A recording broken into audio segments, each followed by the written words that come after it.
I want to pivot the conversation to Just Capital because you guys just announced the new top 100 companies using the metrics, which I want to talk about these metrics.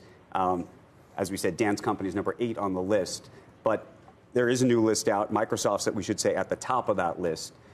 What changed in terms of how the metrics played out? Because you do a poll, which is how you measure and judge these companies.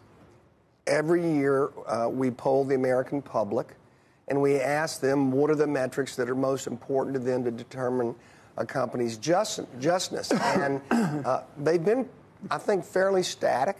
We've been doing this for 5 years. We polled close to 100,000 Americans.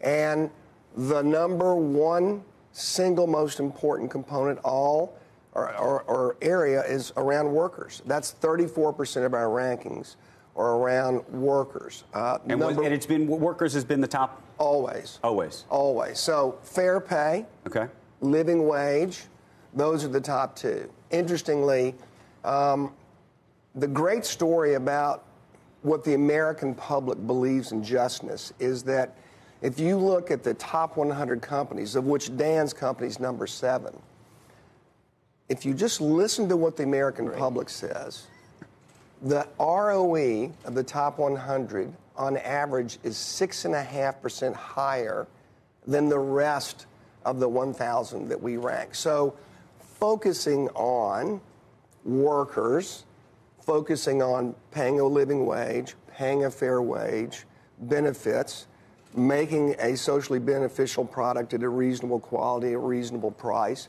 treating your customers like kings and queens. That's actually 60% of the whole equation. So it's really a good formula for business. And those companies that do that, that follow the will of the American public, you argue they outperform. They absolutely smoke them on ROE, the rest of the companies.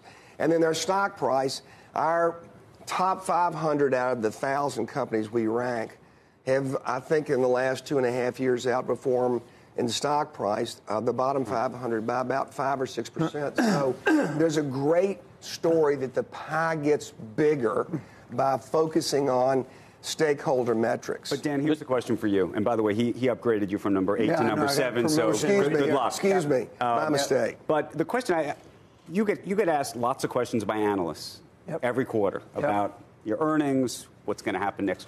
How often do people say how much you're paying your workers?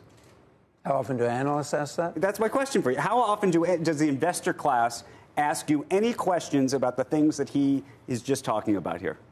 I think ESG is starting to rise in importance in general. But do I ever get a question on how much do we pay our workers? I would say pretty much never. But I will say this, Andrew, this shouldn't come as a surprise. No, I was going to say it's common sense. What Paul is saying, right? I mean, if you ever aspire to be a great company, the number one asset that every company has is its employees. Right. And if they're inspired and passionate, they're going to serve customers better. And then your customers will be happy. And the customers be happy. And I'm wondering how much of this has already been done. I mean, we didn't just start having just companies in 2019. We had some damn good companies before the turn of the century, as far as I can remember. They weren't all unjust prior to that. So you talk about 1,000 companies. What are there quintiles? What does the bottom 20%, the most unjust companies? Are there really unjust companies? Uber. Okay. I wanted to ask is that one is in the bottom 10%? Can't this be the more just instead of just the just versus unjust? Aren't all are there really egregious bad actors in the bottom 20%? Well, I've always thought of our rankings as a competition for goodness. Well, are there? Okay. Did it really need to be done? Though there's really bad actors that are unjust companies that are still succeeding. And if all our goal is to put the rankings out there in accordance with what the American public says. Right. So we don't editorialize.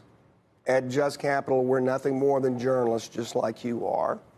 What we do is highlight where the things that the American public think are important can be added to society. And so Dan, while we're in the green room, went through with me what they did 2 weeks ago. Oh, my Lord, if every CEO did what PayPal did 2 weeks ago, I can promise you that so many of the social issues that we're dealing with today would be solved if we could get companies to refocus the way that Dan has. Just one metaphor.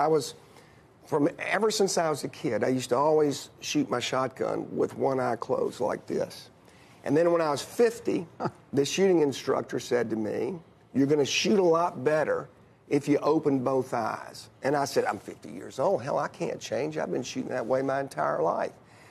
It took me a week, but as soon as I started, after shooting with both eyes open, my trap and skeet scores went up by about 20% by opening both eyes. That's where we're going.